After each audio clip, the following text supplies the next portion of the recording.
name is Paul Cleveland, Dr. Paul Cleveland, and I'm with Boundary Stone, and we're helping you navigate through a confusing world. Are you confused about this push for a $15 minimum wage?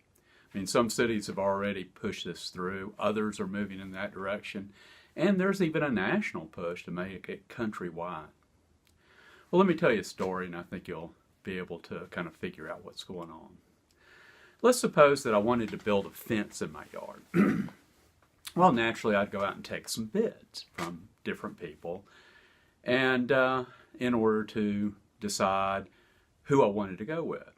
So let's say that the first bid I take is from a guy who's been building fences for like 30 years.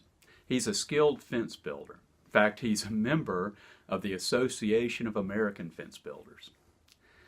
And then he says, well, Dr. Cleveland, I can build the fence. It'll take me X number of hours. I charge $25 an hour.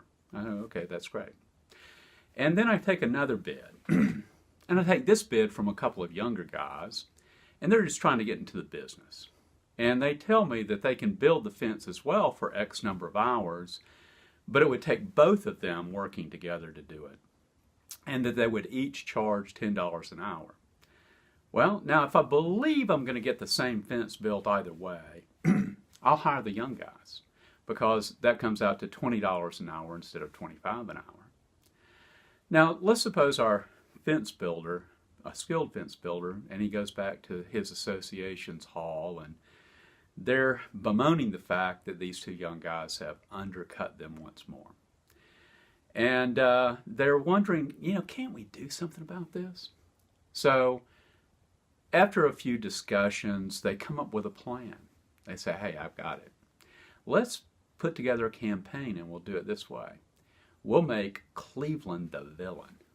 And so they start the campaign this way, and they broadcast it all over the place. Can you believe people like Cleveland hiring young men at $10 an hour? Well, they can't make a living making $10 an hour. Certainly, they deserve more than that.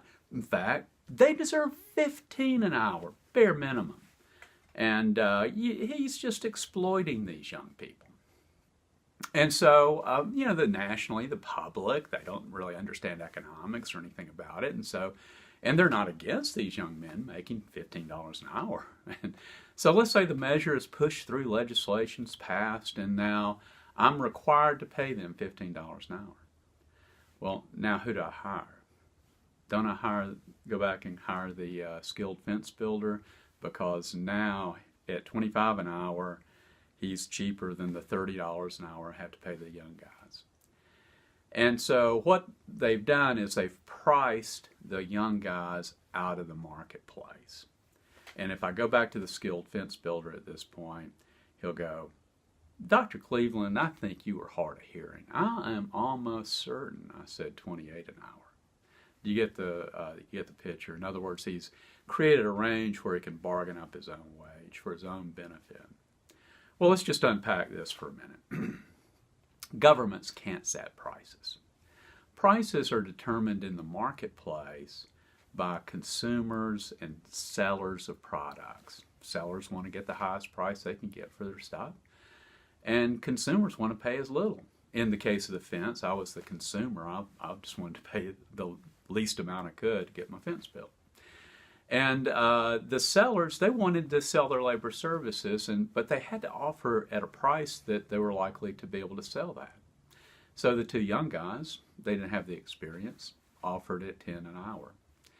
Now, the skilled fence builder, he represents our union worker. Now, there's no union worker in America that makes anywhere around the minimum wage. They'll make well above that. But if they can price unskilled labor out of the market, then they can effectively eliminate a substitute form of labor and create a range over which they can bargain up their own wages. And this is what's really going on. And if you'll notice, the biggest lobbying group behind the push for a higher minimum wage has always been the labor unions. And they push for it. They make political donations to various candidates who will push for it.